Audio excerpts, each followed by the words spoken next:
आपने कई बार महसूस किया होगा कि अचानक भय, उत्साह, खुशी या भावुकता की तीव्र अवस्था में आपके हाथ पैरों के बाल खड़े हो जाते हैं। इसे रोंगटे खड़े होना कहते हैं। अचानक ठंड लगने पर भी हाथ व पैर के बाल खड़े हो जाते हैं। हमारी तरह जानवरों के बाल भी खड़े होते हैं जो साफ दिखाई देते हैं। उसकी वजह यह है कि उनके बालों का घनत्व अधिक होता है।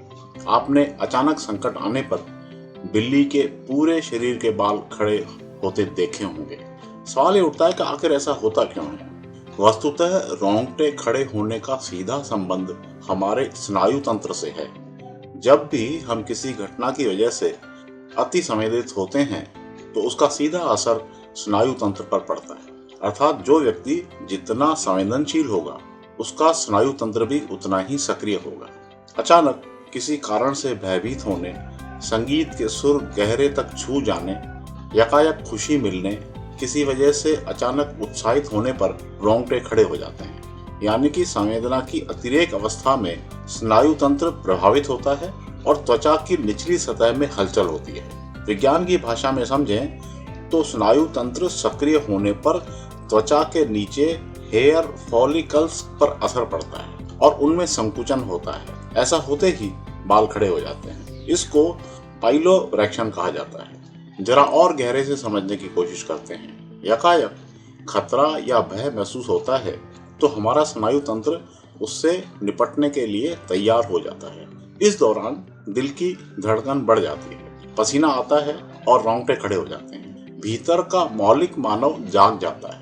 कुछ जानकारों का मानना है कि रोंगटे इसलिए खड़े होते हैं ताकि हम संभावित खतरे के सामने बड़े नजर आएं। यह ठीक उस बिल्ली की तरह होता है जो भय या गुस्से की अवस्था में बड़ी नजर आती है, क्योंकि उसके पूरे रोंगटे खड़े हो जाते हैं। संगीत सुनने के दौरान उसकी विशेष स्वर लहरी अथवा शब्दावली दिल को छू जाती है तो रोम रोम खड़ा हो जाता है। इसे शरीर विज्ञानियों ने इस तरह से अभिव्यक्त किया है। वे कहते हैं कि दिमाग के दो भाग होते हैं, पहला इमोशनल, दूसरा कॉग्निटिव।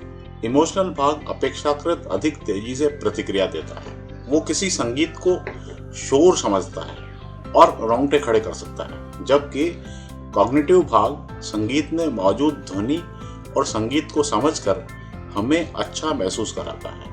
इस दौरान एड्रेनलिन हार्मोन के रिलीज होने के कारण आंसू भी आ जाते हैं।